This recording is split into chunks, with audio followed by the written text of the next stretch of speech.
GK কুইশনের ৩ নম্বর part. Bharat Ratna কবে থেকে দেওয়া হয়? ১৯৪৭ সাল থেকে, ১৯৫০ সাল থেকে, ১৯৫৪ সাল থেকে, ১৯৬০ সাল থেকে। সঠিক উত্তরটা হবে ১৯৫৪ সাল থেকে। প্রথম ভারতরত্ন পেয়েছিলেন চক্রবর্তী রাজাগোপালচারী, সর্বপল্লী রাধাকৃষ্ণন, চন্দ্রশেখর ভেঙ্কটরমন। সবগুলোই সঠিক। সঠিক উত্তরটা হবে সবগুলোই সঠিক। ভারতের প্রথম নির্বাক চলচ্চিত্র কোনটি? বনফুল, রাজা হরিশ্চন্দ্র, দেওয়া নয় রানী। সঠিক উত্তরটা হবে রাজা হরিশ্চন্দ্র।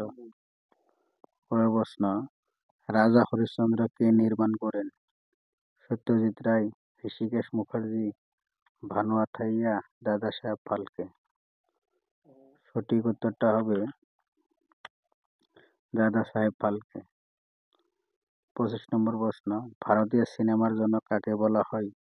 সত্যজিৎ রায়, ঋষিকেশ মুখার্জি, দাদা সাহেব ফালকে, ভানু আথাইয়া। সঠিক উত্তরটা হবে দাদা সাহেব ফালকে।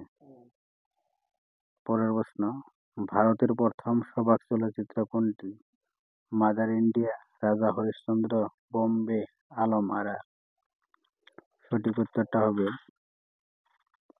আলম আরা।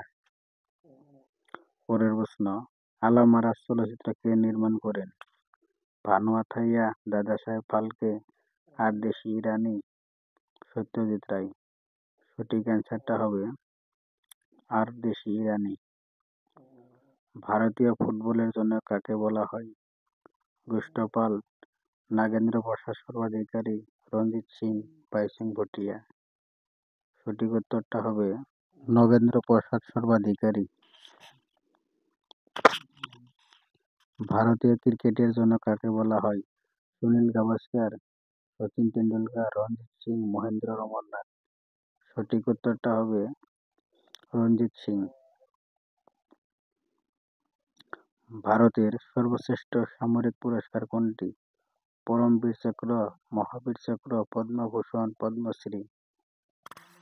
সঠিক উত্তরটা হবে পরমবীর চক্র।